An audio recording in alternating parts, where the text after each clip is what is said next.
Good morning, students. I hope all of you are fit and fine at home. Today we are going to start a new chapter number 7, aggregate demand, aggregate supply and related concept. First of all, we discuss meaning या concept of aggregate demand कि aggregate demand किसे कहते हैं। तो aggregate demand को समझने के लिए कुछ यहाँ पे बेसिक कंसेप्ट हैं बेटा, उनको समझना ज़रूरी है। तो फर्स्ट क्या है कि AD does not refer to the demand for any particular goods in the market.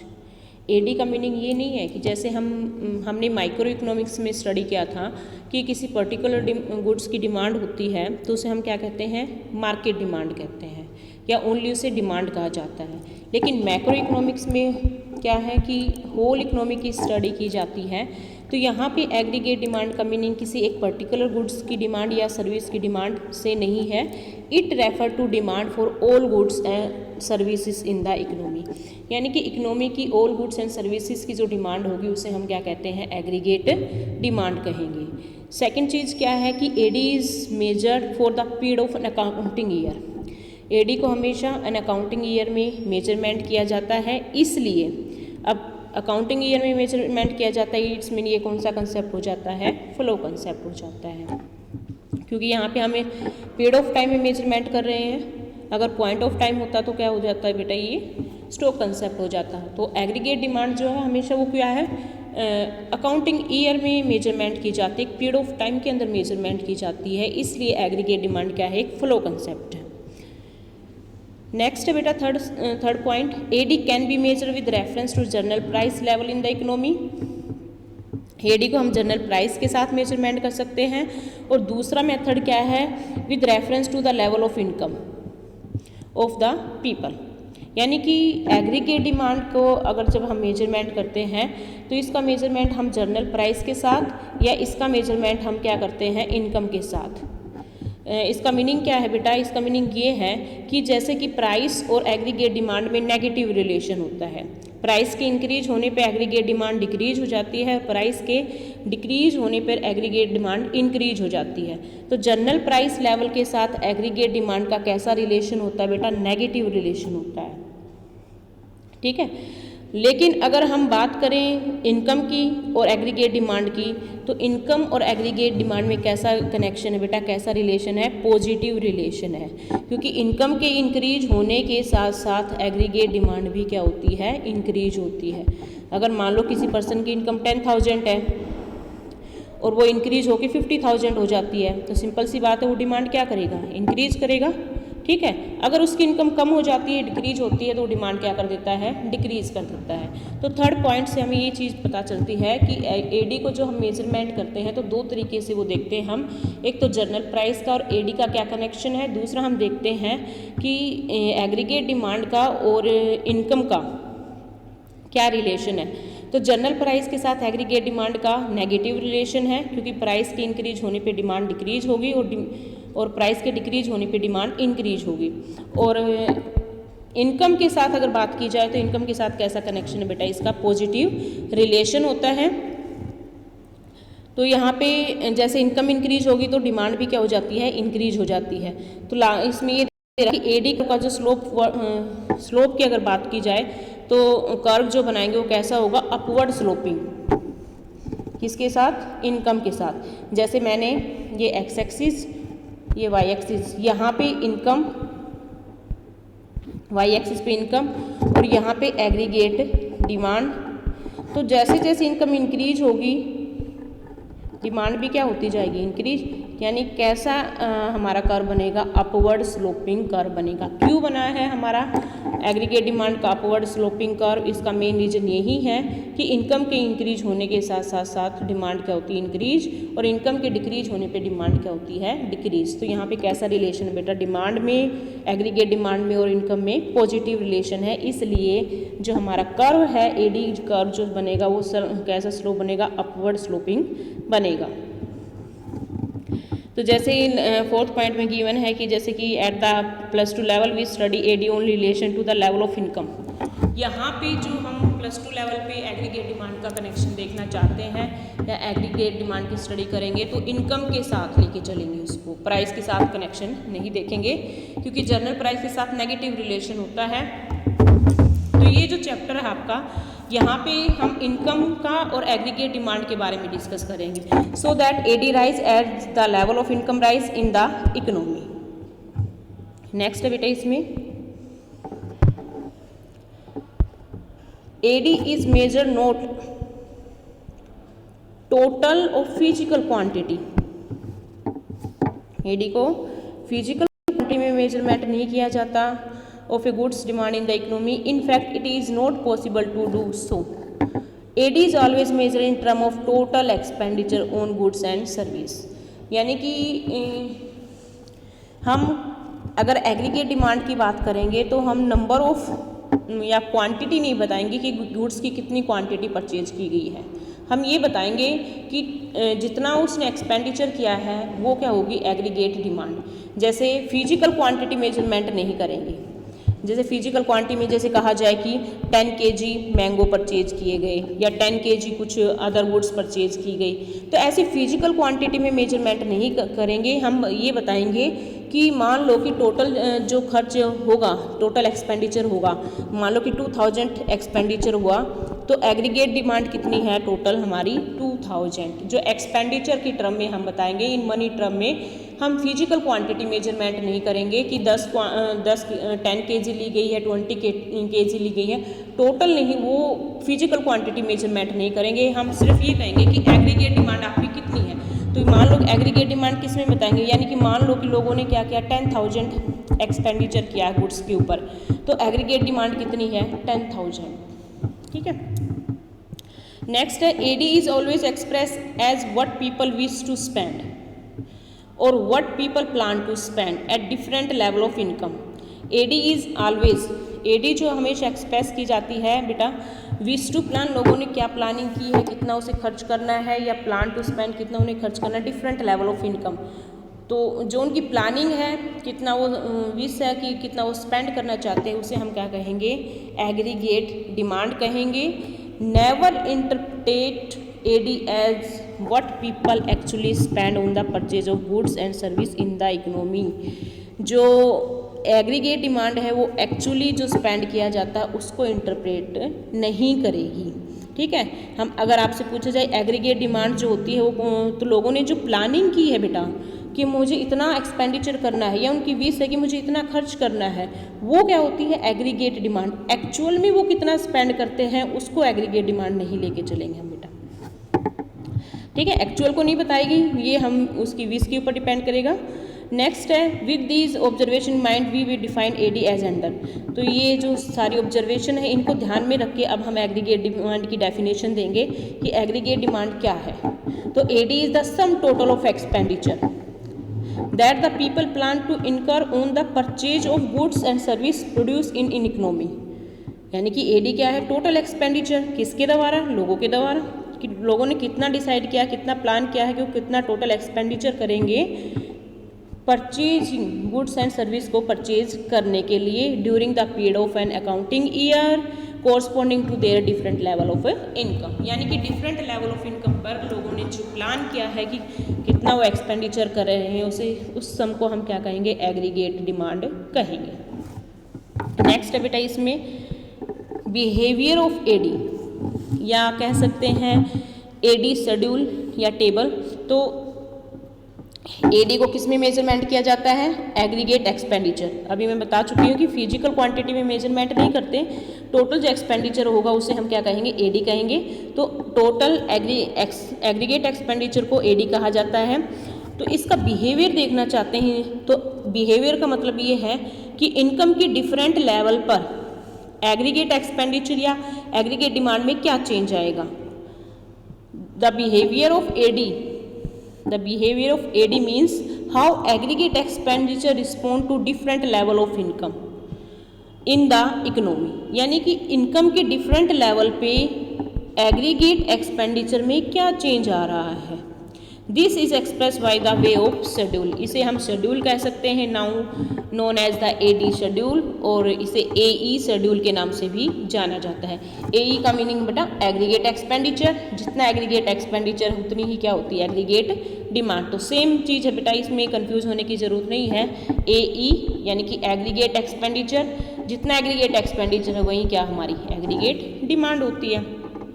तो ये जो शेड्यूल होती है एडी शेड्यूल, ये हमें ये बताती है कि इनकम के डिफरेंट लेवल पर एग्रीगेट एक्सपेंडिचर में क्या चेंज आ रहा है। तो इसमें आप देख सकते हो इस टेबल से कि यहाँ पे इनकम गिवन है हमें, और यहाँ ये एग्रीगेट एक्सपेंडिचर कह सकते हैं एग्रीगेट डिमांड। तो इनकम 0 है तो एग्रीगेट एक्सपेंडिचर कितना है 30।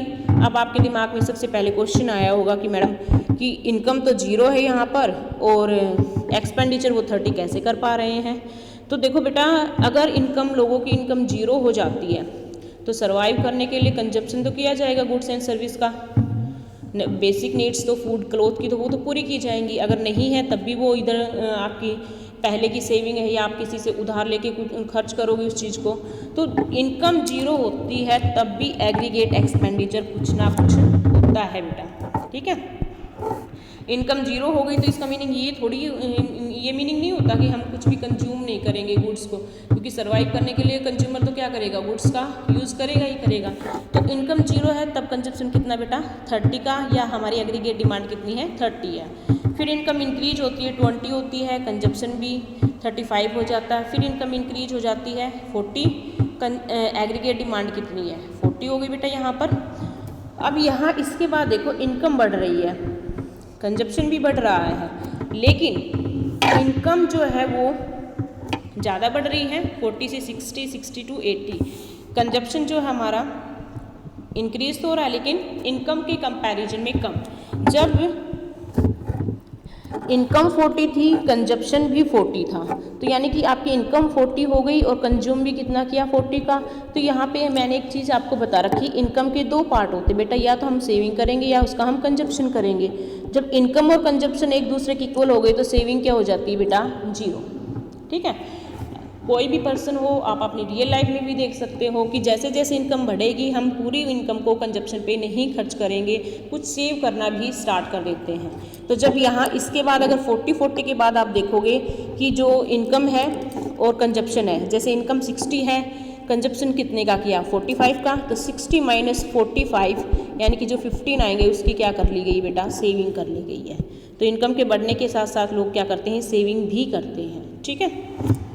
तो इस टेबल से हमें क्या पता चल रहा है कि जब इनकम 0 होती है तब भी एग्रीगेट डिमांड की जाती है।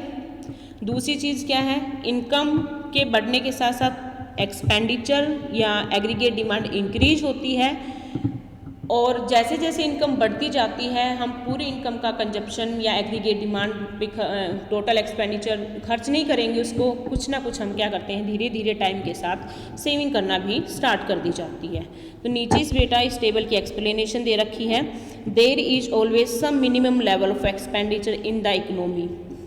कुछ मिनिमम एक्सपेंडिचर होता है, जब इनकम 0 होती है उस टाइम पे जो एग्रीगेट डिमांड होगी वो हमारी इकोनॉमी की मिनिमम एक्सपेंडिचर को शो करती है, क्योंकि इसका मेन रीज़न ये है कि अगर इनकम नहीं होती तो कंजप्शन के लिए कुछ ना कुछ कंज्यूम जरूर किया जाता है। और यहाँ पर जैसे कि मान लो कि इनकम 0 है, ठीक है, तो आपको सर्वाइव करने के लिए गुड्स की रिक्वायरमेंट है, और गुड्स की रिक्वायरमेंट के लिए आप क्या करोगे, या तो बोरोइंग्स लोगे या फिर जो आप बोरोइंग्स लोगे तो फिर इसमें हम अगर फर्स्ट पॉइंट पे जब इनकम 0 और कंजप्शन कितना है 30 है, या एग्रीगेट डिमांड कितनी हमारी 30 है, इनकम 0 है, एग्रीगेट डिमांड कितनी बेटा 30। तो अब यहाँ पे आप देखो कि मैंने अभी बताया कि income is equal to C plus S, या तो कंजप्शन या उसकी सेविंग। इनकम 0 कंजप्शन 30 या एग्रीगेट डिमांड कह सकते हैं, तो सेविंग क्या होगी बेटा यहाँ पर माइनस में हो जाएगी। इसका मीनिंग क्या है, क्योंकि जो हमने ये कंजप्शन पे जो खर्च किया है ये हमने कहीं से बोरोइंग्स लेके खर्च किए हैं, यानी किसी को वापस करना है। तो यानी कि यहाँ पे इनकम में से अगर हम क्या करें AD को माइनस कर दें, इनकम में से माइनस AD, तो क्या आ जाएगी आपके पास सेविंग आ जाएगी बेटा, ठीक है। AD मतलब कंजप्शन बता रहा है, तो इनकम में से अगर AD माइनस होगा तो हमारे पास क्या रह जाएगी सेविंग। तो इस टेबल से हम क्या कर सकते हैं, सेविंग भी कैलकुलेट कर सकते हैं। तो सेकंड पॉइंट बताता है एडी इंक्रीज, जब इनकम इंक्रीज होगी तो सीधी सी बात है डिमांड भी क्या की जाती है, इंक्रीज की जाती है।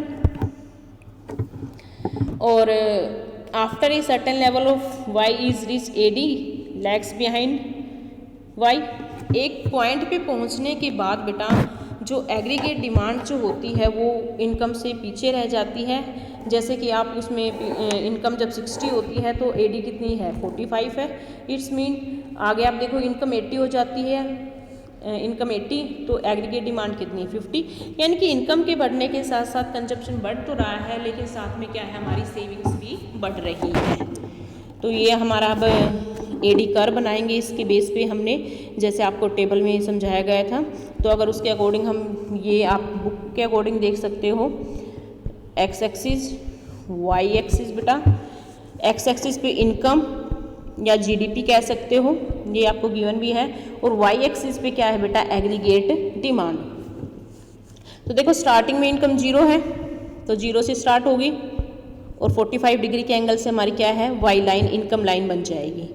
ठीक है, कंजप्शन क्या है, स्टार्टिंग में 0 नहीं हो सकता। क्यों नहीं हो सकता कंजप्शन स्टार्टिंग में 0, क्योंकि सर्वाइव करने के लिए कुछ ना कुछ कंज्यूम करना पड़ता है। इसलिए सी लाइन जो है वो यहाँ से स्टार्ट होती है, ये हम कह सकते हैं सी लाइन हमारी कंजप्शन लाइन, या इसको C+I। ठीक है, एडी एग्रीगेट डिमांड देखो या तो कंजप्शन किया जाता है या फिर वो इन्वेस्टमेंट के लिए डिमांड की जाती है बेटा। तो यहाँ पे एडी मतलब जो मैं आपको पहले बेसिक कंसेप्ट में करवा चुकी हूँ कि जो डिमांड होती फाइनल गुड्स की, जो डिमांड आपको सेकंड चैप्टर में अगर आपको बेसिक कंसेप्ट याद हो, फाइनल कंजप्शन या फाइनल गुड्स की डिमांड को मैंने बताया था फाइनल कंज्यूमर डिमांड, या फिर दूसरा क्या हो जाता है उसमें इन्वेस्टमेंट के लिए डिमांड। ठीक है, तो एडी की 2 पार्ट होते हैं C+I। तो यहाँ पे ये यही चीज़ दिखाई गई है कि ये हमारा I इन्वेस्टमेंट और ये हमारा C+I एग्रीगेट डिमांड। ठीक है, और AD इज इक्वल टू क्या हो गया, C+I, यानी कि इनकम के डिमांड के 2 पार्ट होते हैं। या तो हम कंजप्शन के लिए डिमांड करते हैं, गुड्स का कंजप्शन करने के लिए डिमांड की जाएगी, या फिर इन्वेस्टमेंट के लिए गुड्स की डिमांड की जाती है। इसलिए यहाँ इस पे AD इज इक्वल टू क्या हो गया बेटा, C+I। ठीक है, अब आपका एक क्वेश्चन ये हो सकता है कि इसमें कि I जो इन्वेस्टमेंट है वो कॉन्स्टेंट है। ठीक है, I क्या है, कॉन्स्टेंट है। ऐसा क्यों है, I को कॉन्स्टेंट क्यों लिया गया है बेटा, यहाँ पे इन्वेस्टमेंट है, I इन्वेस्टमेंट के लिए है। तो ध्यान से सुनना इस चीज़ को कि इन्वेस्टमेंट जो होता है बेटा 2 टाइप्स का होता है। ठीक है, एक होता है ऑटोनोमस इन्वेस्टमेंट, ऑटोनोमस इन्वेस्टमेंट, एक होता है बेटा इंड्यूस इन्वेस्टमेंट, इंड्यूस इन्वेस्टमेंट। दोनों में डिफरेंस क्या है, जो इनकम के लेवल के ऊपर डिपेंड नहीं करता वो होता है हमारा ऑटोनोमस इन्वेस्टमेंट।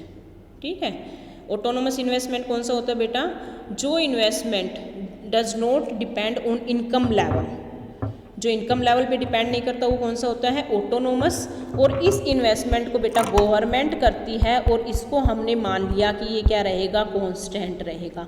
इनकम कम हो या ज़्यादा हो ये क्या रहेगा, सेम रहेगा। तो यहाँ पे इस डायग्राम में जो हमने इन्वेस्टमेंट लिया है ये मान के चलो कि ये इन्वेस्टमेंट कौन सा है, ऑटोनोमस इन्वेस्टमेंट है, गवर्नमेंट करती है और ये क्या है, कांस्टेंट रहता है। इंड्यूस इन्वेस्टमेंट जो इन्वेस्टमेंट होता है जो प्रॉफिट लेवल के ऊपर डिपेंड या इनकम के ऊपर डिपेंड करता है और ये प्राइवेट सेक्टर करता है। जब उसको प्रॉफिट ज़्यादा मिलेगा ज़्यादा इन्वेस्टमेंट करेगा, प्रॉफिट कम होता है वो इंड्यूस इन्वेस्टमेंट कम कर देता है। तो यहाँ पे जो हमने ये कॉन्स्टेंट इन्वेस्टमेंट लिया है बेटा, ये कौन सा इन्वेस्टमेंट है, ऑटोनोमस इन्वेस्टमेंट है। Autonomous investment does not depend on the income level और इट इज़ कॉन्स्टेंट। ठीक है, ये कांस्टेंट रहता है, इसमें ये इनकम लेवल के ऊपर डिपेंड नहीं करता है, इसलिए ये बिल्कुल ही आपका एक्स एक्सिस की या पैरेलल लाइन आपकी आई है। तो ये डायग्राम आपको समझ में आ गया होगा। मैं एक बार दोबारा से इस डायग्राम को आपको क्लिक कर देती हूँ।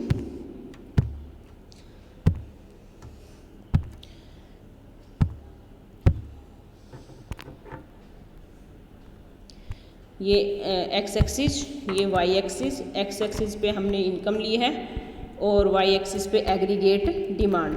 इनकम जैसे हमें आपने टेबल में मैंने करवाया था, 0 से स्टार्ट होती हुई बिल्कुल एक कांस्टेंट रेट से बढ़ती है। आप टेबल को दोबारा देख सकते हो, 0 है, फिर 20 है, फिर 40 है, फिर 60 है, फिर 80 है, फिर 100 है। तो यानी कि कांस्टेंट रेट से 45 डिग्री के एंगल से हमारी इनकम लाइन आ जाएगी। ठीक है बेटा। अब हमने मान लिया ऑटोनोमस इन्वेस्टमेंट हमारा क्या रहता है, कांस्टेंट रहता है, और जो कंजप्शन है वो कभी भी 0 नहीं होता है।